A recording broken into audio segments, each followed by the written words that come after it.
탈무드에 보시면 한 사람의 생명을 구하는 것은 세상을 구하는 것이다 라는 구절이 나옵니다. 이 구절은 영화 쉰들러 리스트를 통해 대중들에게 알려지게 되었습니다. 영화에서 쉰들러는 전쟁이라는 혼란을 자신의 부를 축적할 기회로 생각하는 악덕 사장에 가까운 사람이었습니다. 그는 인건비가 거의 들지 않는 유대인들을 고용하며 큰 부를 축적합니다. 그렇게 돈에만 관심을 두던 쉰들러가 나치의 유대인 학살이 본격화되는 장면을 목격하게 됩니다. 이후 쉰들러는 조금씩 마음을 바꾸어 자신이 유대인을 살려야겠다라고 생각하며 노력합니다. 자신이 가지고 있는 어마어마한 부를 이용하여 나치 장교들을 뇌물로 매수를 해서 자신의 공장에 일할 필요 인력인 유대인들은 가스실로 데려가지 않도록 로비를 하여 그들을 살게 만듭니다. 이런 방법으로 쉰들러는 많은 유대인들을 살렸습니다. 전쟁이 끝나고 독일이 패망하자 이제 나치의 로비도 하고 했기 때문에 원래 표면적으로는 나치 당원 신분을 쉰들러가 가지고 있었기 때문에 이후에 이제 도망자 신세가 되죠. 그래서 떠나기 전에 그는 자신이 구한 1,100여 명의 유대인들로부터 감사의 마음이 담긴 금반지를 선물 받습니다.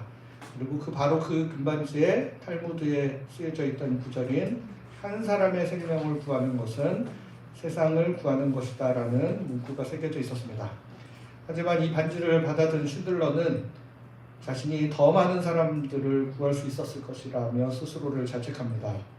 자신이 그 전에 돈을 흥청망청 함부로 쓰지 않았더라면, 지금 자신이 타고 있는 차를 팔았더라면, 자신이 달고 있는 이 금배지를 팔았더라면 최소한 몇 명씩은 더 구할 수 있었을 것이라고 이야기하며 자책합니다. 이렇게 자책하는 쉰들러를 유대인들이 위로하며 영화는 끝이 납니다. 탈무드에 기록된 구절대로 정말 한 사람의 생명이라도 구할 수 있다면 그것은 정말 대단한 일일 것입니다. 쉰들러도 무려 1,100여 명의 유대인들을 구하였습니다. 그 1,100여 명의 유대인들을 그냥 구하는 게 아니라 자신의 재산을 팔아서 자신의 돈을 사용하여 그 생명을 구해냈다는 게 의미가 있는 것입니다. 그러면서도 더 많이 구하는 것에 대한 안타까운 마음을 가졌습니다. 우리 예수님께서는 온 인류를 구원하기 위해 이 땅에 오셨고 십자가의 길을 가셨습니다. 예수님께서 신실하게 하나님 앞에 순종하는 삶을 사셨기 때문에 우리에게 구원의 길이 열리는 것입니다. 오늘 본문 말씀을 통해 우리를 구원에 이르게 하신 예수 그리스도의 신실하심에 대해 같이 생각해 보도록 하겠습니다. 오늘 우리가 지난주에 2장 마지막 절까지 하고 이제 로마서 3장 21절 31절 말씀으로 넘어왔습니다.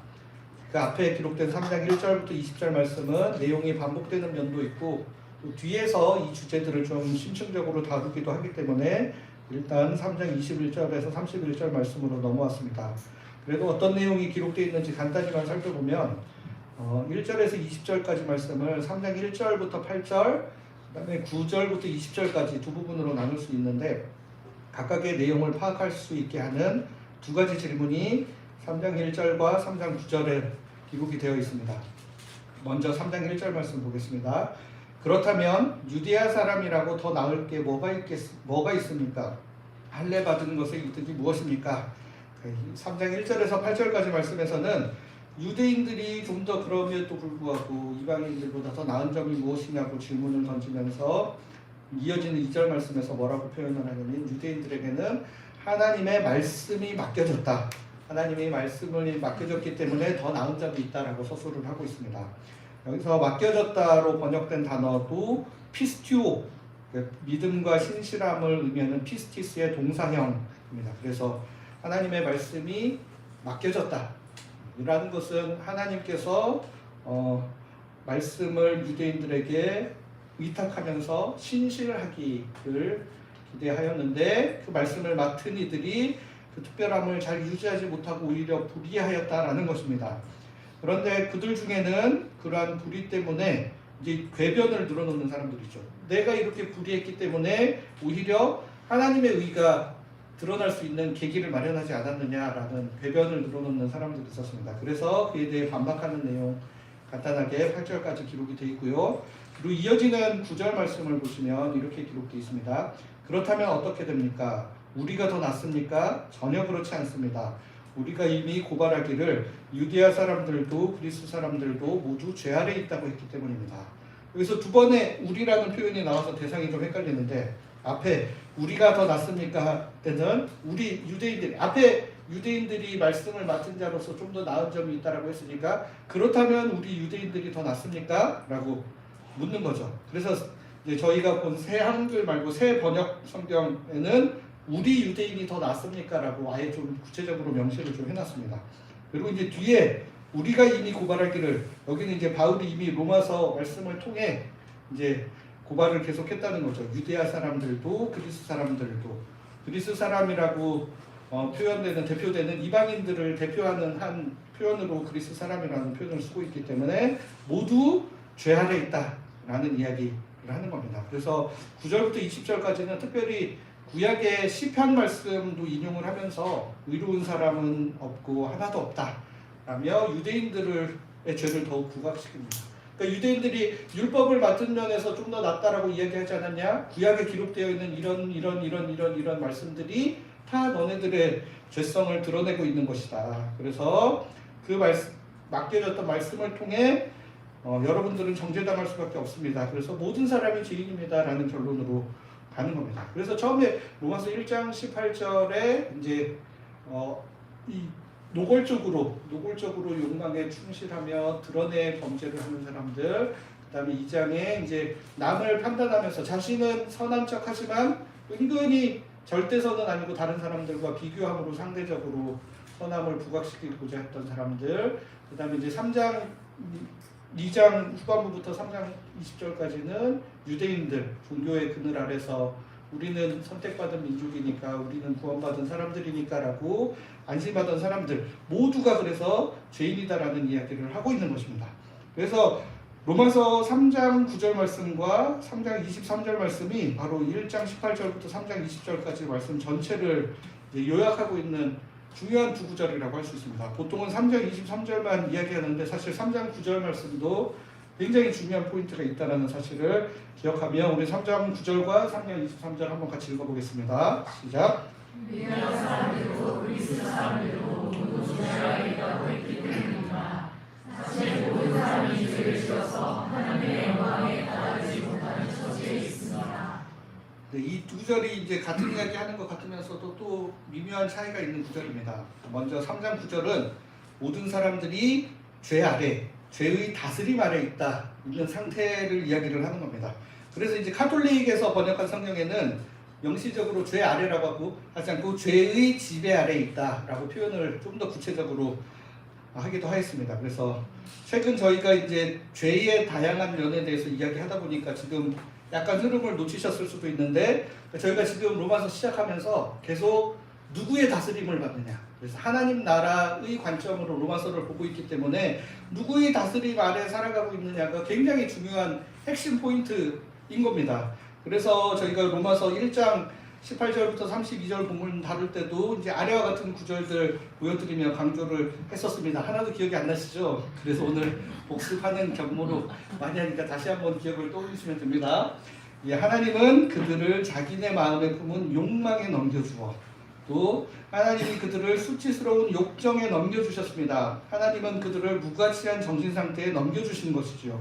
여기서 이제 넘겨주셨다라는 표현이 다스림의 권한을 넘겨준 것 같은 표현이지만 이거는 수사적인 표현이다라는 것을 그때 분명히 말씀을 드렸습니다. 하나님께서 우리에 대한 다스림을 포기해서 우리를 욕망과 무가치한 정신상태에 넘겨주신 게 아니라 우리가 하나님의 다스림을 받기를 선택하는 대신 우리의 욕망의 다스림을 받기를 선택하고 무가치한 것들의 다스림을 받기로 선택해서 그의 다스림을 받는 것처럼, 마치 욕망의 노예가 된 것처럼, 돈의 노예가 된 것처럼, 명예의 노예가 된 것처럼, 선의 노예가 된 것처럼 살아가고 있는 모습을 수사적으로 표현한 것이라고 말씀을 드렸었습니다. 그래서 우리가 하나님의 다스림 받는 대신 욕망의 지배를 받아 욕망의 이끌림대로 살아가고, 하나님을 인정하는 대신 무가치한 것들을 추구하며 살아가는 모습, 이러한 것들이 사실은 모든 악의 근원이고 출발점이다라는 겁니다.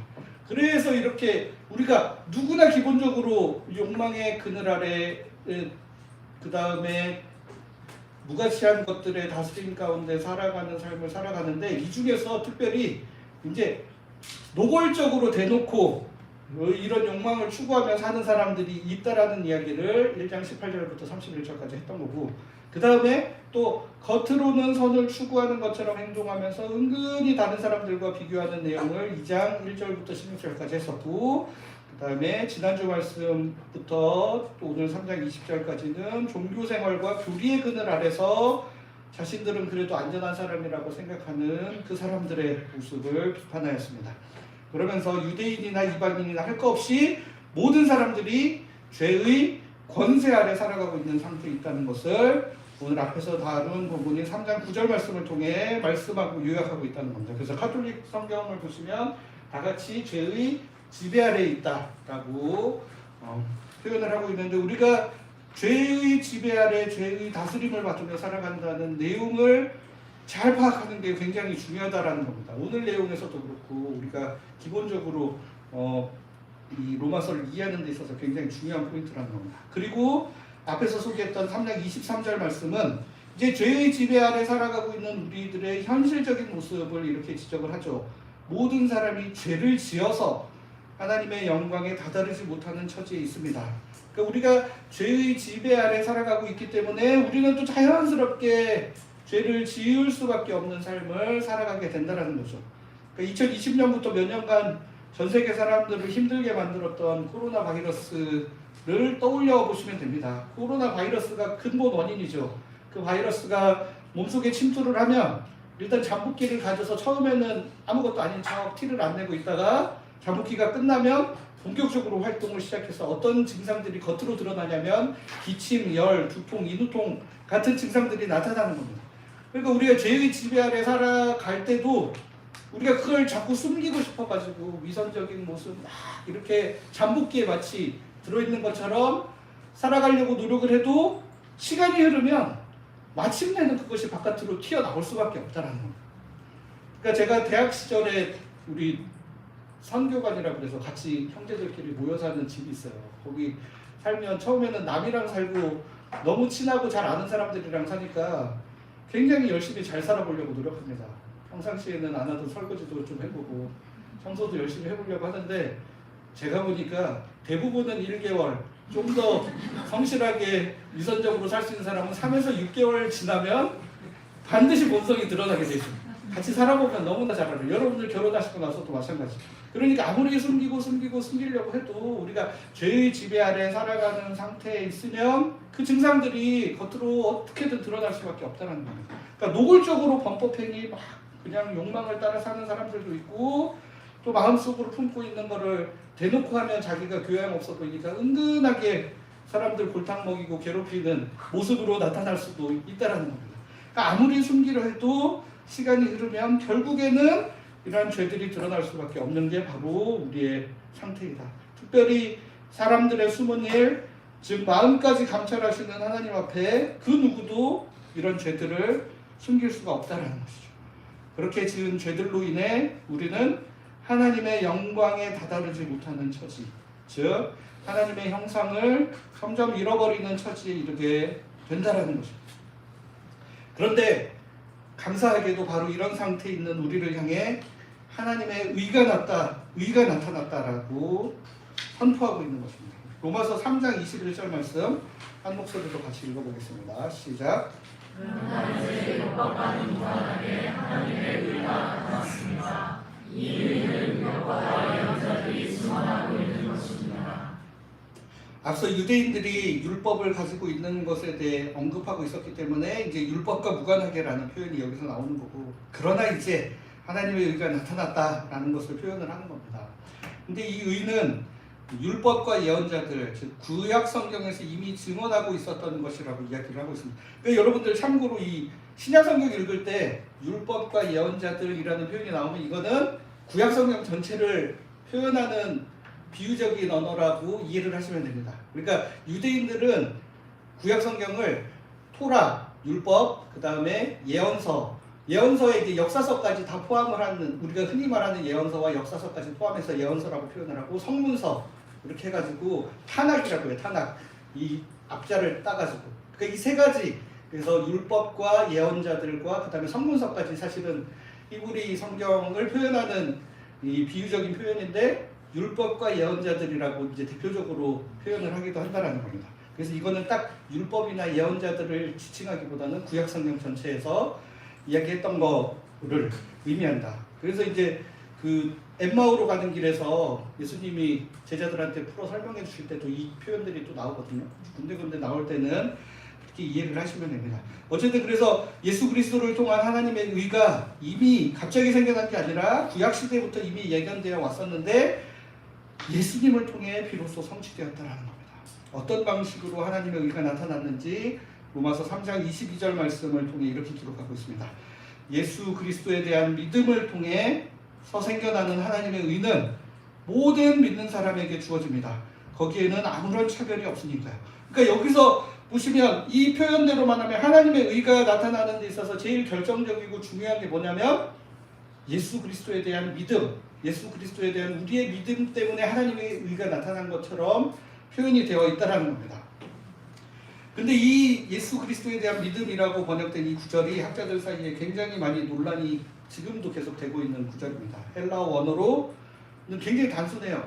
피스티스. 이제 여러분들 피스티스는 아시죠? 피스티스, 예수 그리스도. 딱 그거밖에 없는데 이제 그거를 예수 그리스도에 대한 믿음이냐, 예수 그리스도의 믿음이냐, 어떻게 번역하는 것이 좋냐라고 이제 계속 공부를 하고 있는 거죠. 중간에 뭐가 없으니까 이제 이렇게도 할 수 있고 저렇게도 할 수 있거든요. 그래서 전통적인 이신칭의 교리, 우리의 믿음을 중요하게 생각하는 전통에서는 예수 그리스도에 대한 믿음 또는 예수 그리스도를 믿음으로 번역을 계속 해왔죠. 그런데 이제 아래 제가 일부러 각주를 주보에도 그렇고 밑에 표시를 해놓은 게, 이제 새한글 성경에서는 이제 학자들의 이런 논의가 있다는 것들을 반영을 해서 각주를 달아놨어요. 이 표현을 예수 그리스도의 믿음, 피스티스 예수 그리스도니까 예수 그리스도의 믿음으로 주격으로 해석할 수도 있다라고 제안들을 해서 그것들도 표현을 하고 있습니다. 근데 저희는 이제 하나님 나라의 관점으로 로마서를 보고 하나님의 다스림을 중요한 관점으로 여길 때는 예수 그리스도의 믿음의 해석을 택하는 편이 좀 더 좋기 때문에 이제 그렇게 택하려고 하는데, 또 그렇게 한다고 해서 사실은 전통적으로 내려오는 이신칭의 교리의 정면으로 위배되는 건 또 아닙니다. 왜냐하면 뒤에 또 무슨 표현이 있냐면 하나님의 의는 또 모든 믿는 사람에게 주어진다라고 표현을 하고 있기 때문에 우리의 믿음을 결코 간과하는 표현은 아니고, 거기에 이 하나님의 의가 나타나는 데 있어서 반드시 포함시켜야 될 게 예수 그리스도의 믿음은 반드시 필요해요. 근데 이 믿음이라는 표현도 굉장히 좀 낯설죠.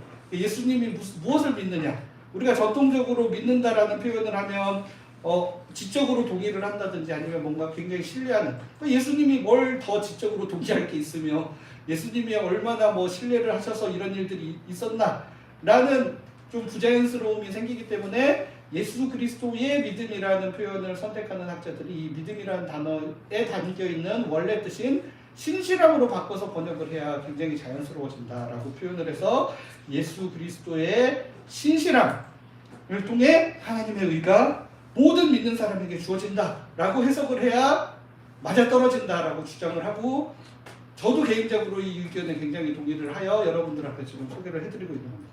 여러분들이 학자들의 의견이기 때문에 동의를 안 하셔도 됩니다.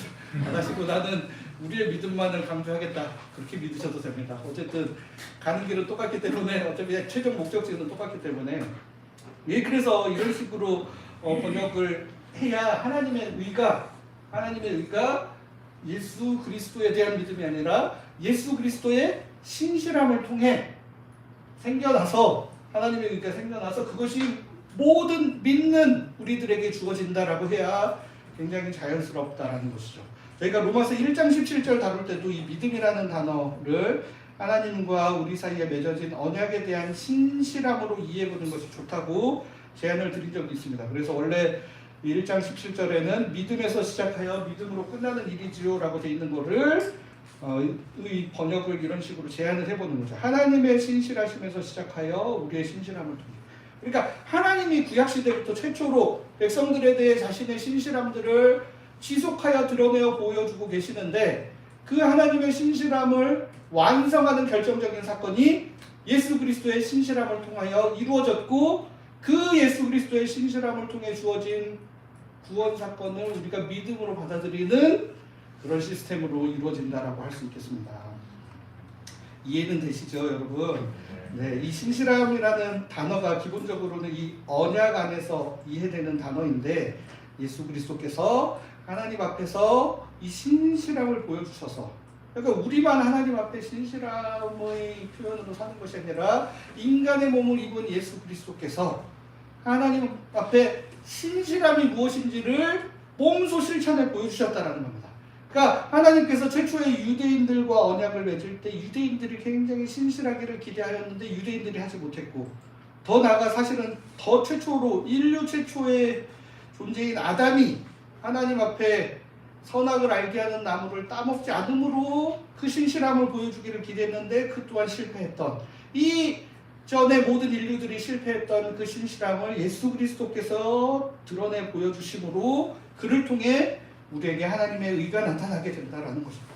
그러니까 이 언약 관계 안에서 신실하셨던 예수님의 모습이 중요한 이유는 그러니까 우리가 지난번에 십자가 속죄의 복음에서는 그러니까 예수님의 십자가 죽음만 있으면 돼요. 사실 그것만 강조할 거면.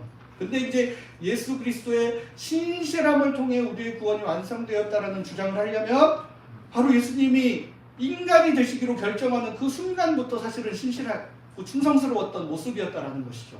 그래서 성육신하여 이 땅에 오시고 공생의 삶을 살아가는 동안 하나님 앞에 신실함과 충성스러움으로 하나님의 사랑이 닿아야 할 우리의 가장 소외되고 비참한 상태에 놓여있던 여러 사람들을 친히 찾아가셨던 그 모든 삶을 다 표현하는 개념이 이 신실함 가운데 들어있다는 것.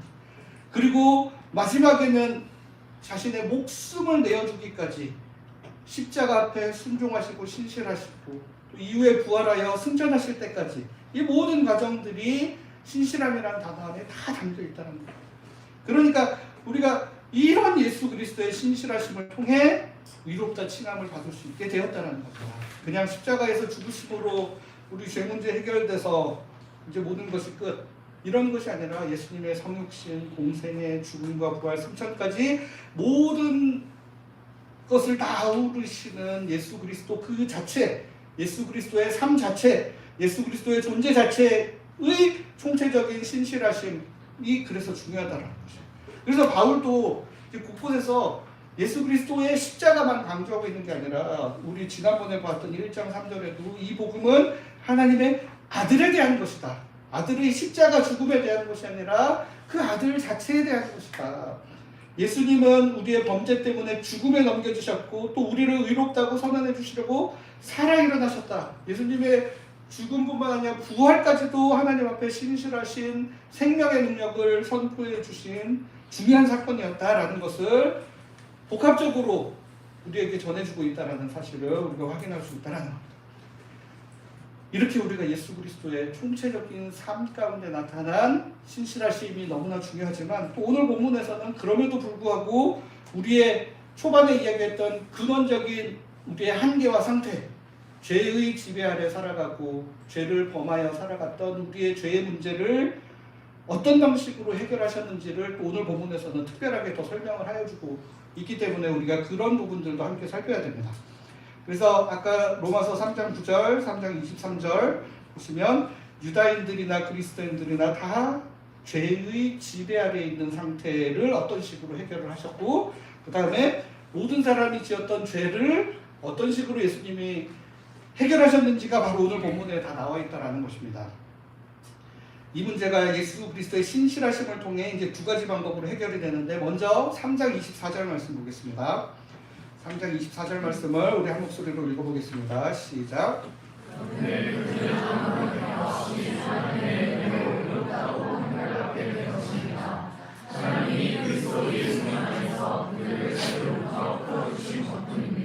네, 여기서 죄로부터 풀어주셨다. 죄로부터 풀어주셨다. 이게 이제 죄의 다스림에서 벗어나게 해주셨다라는 표현인데 그냥 풀어주셨다보다 좀 더 이제 예전에 우리 개역개정 성경에는 속량이란 단어가 표현이 돼 있거든요. 속량. 이게 한자가 어려우니까 죄로부터 풀어주셨다라는 말로 좀 더 쉽게 번역을 했는데, 그러면서 이제 결정적으로 중요한 한 가지 의미가 탈락이 됐기 때문에 저희가 속량이라는 단어를 한 번 더 생각을 해요. 속량이라는 게 뭐냐면, 아까 쉰들러가 자신의 재산을 팔아서 사람들의 생명을 구하려고 했듯이 반드시 몸값을 지불하고 대가를 지불하여 풀어주는 것, 노예 상태에 있는 사람들을 풀어주는 거를 의미하는 표현이 바로 속량이라는 단어입니다. 그러니까 과거에는 노예제도가 있었기 때문에 이제 어떤 사람이 누군가의 노예로 살고 있는데 내가 저 사람을 어떻게든 풀어주고 싶어. 그러면 내가 이 사람 대신에 돈을 지불하고 이 사람을 자유인이 되게 풀어줘서 자신의 삶을 살아가도록 하게 하는 행위, 이게 바로 속량이라는 겁니다. 특별히 이제 유대인들에게 그들의 역사 가운데서 속량이라는 표현을 들으면 어떤 장면들이 이 사람들한테 떠오르냐면, 자기들이 이집트에서 종살이하고 있다가 풀려나서 자유인이 되었고, 바벨론에서 종살이하다가 풀려나서 자유인이 되었던 그 장면들을 떠올리게 하는 장면입니다. 그러니까 먼저는 하나님께서 하신 거예요. 하나님께서 죄의 권세 아래 종노릇하던 우리를 건져내기 위해서 값으로 예수 그리스도의 목숨을 내어주셨습니다. 여기도 보시면 주어가 하나님이라고 돼 있어요. 하나님이 우리를 속량하신 겁니다. 하나님이 지불을 해야 되죠. 이제 돈을 지불을 해야 되는데 뭐를 지불을 했냐면 그리스도 예수님을 돈으로 지불을 하시고, 그리고 나서 우리를 죄의 지배 가운데서 건져서 자유인이 되게 하셨다라는 표현이죠. 이거를 좀 더 구체적으로 이해하려면 마가복음 10장 45절을 보시면 훨씬 더 명확하게 설명을 하고 있습니다. 한 목소리로 같이 읽어보겠습니다. 시작.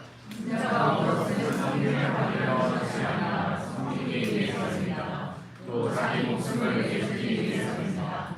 많은 사람을 풀어주는 대신에 지혜로 값으로. 네, 여기는 이제 훨씬 더 이해하기 좋은 언어로 잘 풀어놨어요. 새한글 성경에서. 원래는 뭐라고 썼냐면 대속물이라고 돼 있어요. 대속물. 여러분 대속물 그러면 감이 잘 안 잡히잖아요. 근데 여기서 정확하게 표현. 많은 사람을 풀어주시는 대신에 몸값으로 예수님의 목숨을 내주셨다라는 이야기를 10장 45절에서 정확히 하고 있는 것이고, 헬라어 단어에도 보시면 아까 그 속량이라고 번역된 헬라어 단어가 바로 이 대속물이라는 의미를 포함하는 합성어로 돼 있어요. 그러니까 이제 속량이라는 단어를 봤을 때 사람들이 몸값을 뭔가로 치렀다라는 내용을 헬라인들은 딱 보면 이해가 확 되게 돼 있다라는 것이죠.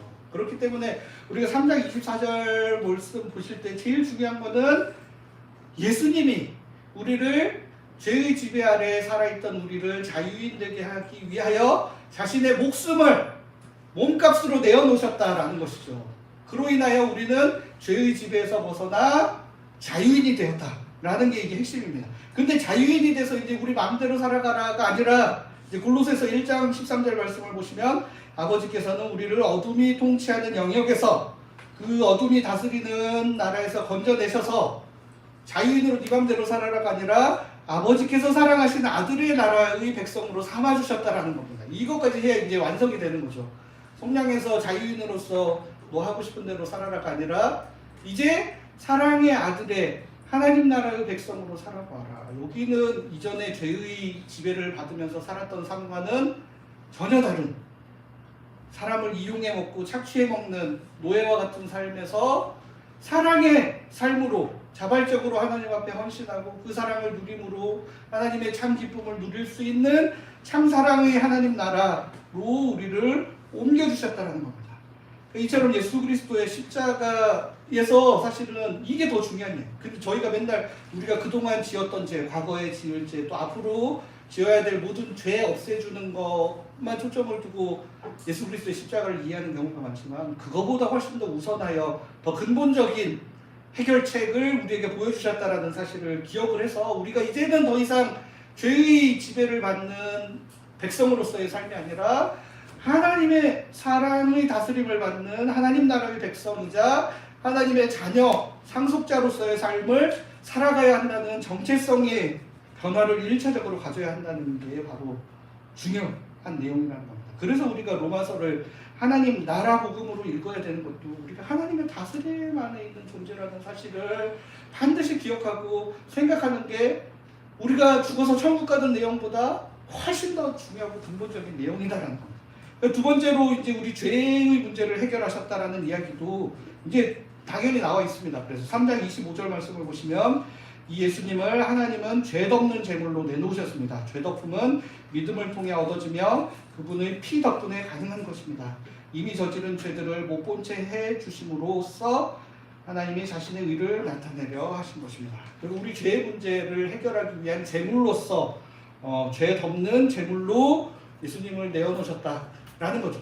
여기 사실은 죄 덮는 제물로 번역한 거에 대한 것도 할 이야기가 굉장히 많지만 여기서 해봤자 여러분들 머리가 나쁘시고 핵심은 우리의 죄를 해결해 주셨다가 핵심이거든요. 어쨌든 그러니까 우리의 죄의 문제들, 우리가 그동안 지었던 모든 죄들, 우리가 전통적으로 이해하는 내용이 바로 여기에 담겨 있기 때문에 일단 그거를 잘 이해하는 게 우선입니다. 근데 이제 여기서 한 가지만 더 확인하고 싶은 거는 여기 밑줄 쳐져 있는 믿음을 통해 얻어지고 그분의 피 덕분에 가능한 것입니다라고 표현된 거예요. 사실 보면 여기도 사실은 우리의 믿음을 통해 이것이 우리에게 주어진 거다라는 의미가 자꾸 가미가 되는 거예요. 그러니까 하나님의 의가 선포되는 것 자체에 우리의 의가 개입될 여지가 없다라는 이야기를 오늘 계속 하고 싶은 겁니다, 여러분. 예수 그리스도의 신실함이 하나님의 의를 나타내는 핵심인 거지. 우리가 예수님을 믿고 안 믿고가 중요한 건 그건 그 다음 문제라는 거예요.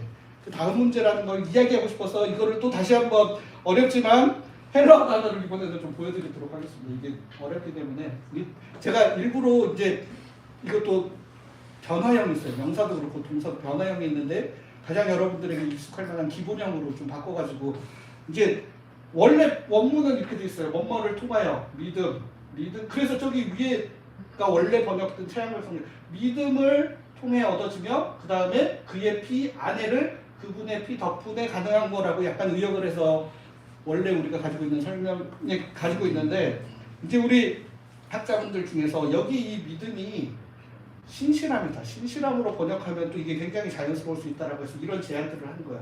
그의 피 안에 있는 신실함을 통하여.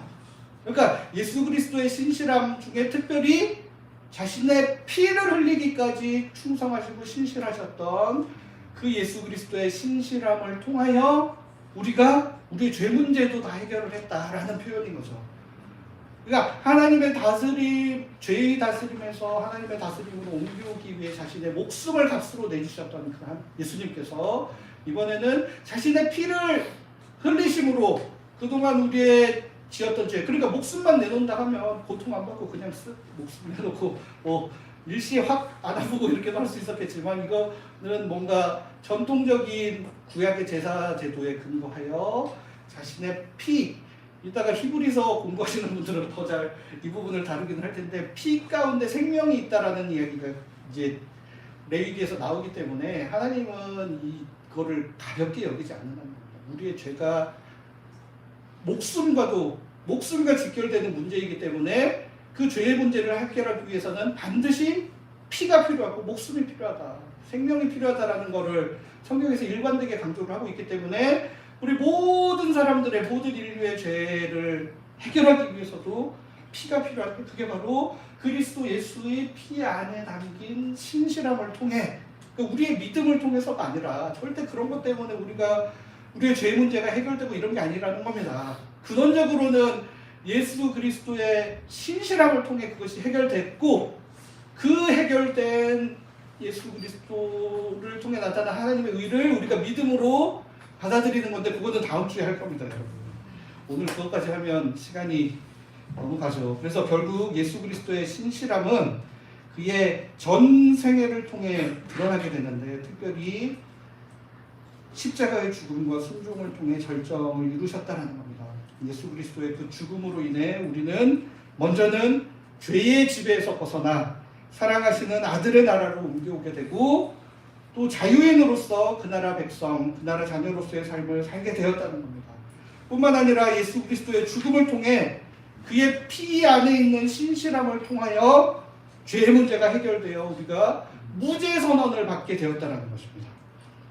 그러니까 예수께서 자신의 죽음으로 값을 치르신 것은 사실 기본적으로는 전 인류를 향한 것이고, 제물이 되어 피를 흘려주시는 것 또한 전 인류의 죄를 위한 것이었습니다. 그러니까 이를 신학적으로는 객관적인 구원 사건이라고도 표현을 합니다. 그런데 그것이 전 인류에게 고루 적용되는 것은 아니었습니다. 왜냐하면 예수 그리스도께서 행하신 그 사건이 주관적으로 나에게 의미 있는 사건이 되기 위해서는 바로 믿음 또는 우리의 신실함도 필요하기 때문이다라는 것이죠. 그래서 이제 로마서 3장 22절부터 26, 28, 31절에서 계속 우리가 전통적으로 많이 들어오고 알아오셨듯 우리의 믿음 또한 분명히 이야기를 하고 있다는 사실은 여러분들이 잘 기억을 하셔야 되고, 그 믿음이 어떤 믿음이었는지 저희가 다음 주에 로마서 4장에 기록된 아브라함의 사례에 비추어 살펴보려고 합니다. 그러나 이제 오늘 본문을 통해 우리가 거듭 강조하였듯이 하나님의 의가 나타난 데는 우리의 믿음의 개입이 아니라 예수 그리스도의 신실함이 메인이고, 그것에 대한 선 이해가 있어야 우리의 믿음도 어떤 믿음이어야 될지, 왜냐하면 믿음과 신실함이 같은 단어로 쓰이고 있기 때문에, 그러니까 우리도 예수님의 신실하셨던 것에 준하는 신실함을 보여야 되는데, 그 신실함이 무엇인지는 다음 주 말씀을 통해 우리가 살펴보겠다는 것이죠. 그래서 이 예수님의 신실하심을 우리가 잘 이해를 해야 이 뒷부분의 내용을 잘 이해할 수 있다는 겁니다. 자신의 모든 삶을 통해 하나님 앞에서 자신의 신실함을 보여주셨던 그 주님의 은혜와 사랑 때문에 우리가 사는 겁니다. 그것을 반드시 기억하시고, 그렇다면 우리는 그 은혜와 사랑을 받았으니 어떤 삶을 살아야 될지 스스로에게 질문을 던지며 그 믿음에 반응할 수 있는 우리 모두가 될 수 있기를 바랍니다. 이렇게 기도하겠습니다. 주님, 저희를 죄의 집에서 건져주시고 죄의 문제를 해결하여 주시기 위하여 주님 앞에 끝까지 신실하셨던 그 주님의 삶을 기억합니다. 우리를 죄에서 건져주시기 위해 자신의 목숨을 값으로 지불하시고 신이 제물이 되어 우리의 죄 문제까지 해결하여 주신 그 사랑을 기억합니다. 이 값진 사랑과 순종 위에 저희의 생명과 구원이 주어졌음을 마음에 새기고 이 생명을 더욱 소중히 여기는 사람들 되게 하여 주시옵소서. 또한 이 귀한 사랑에 신실한 사랑으로 응답하는 저희들 될 수 있도록 인도하여 주시옵소서. 예수 그리스도의 이름으로 기도드립니다. 아멘. 우리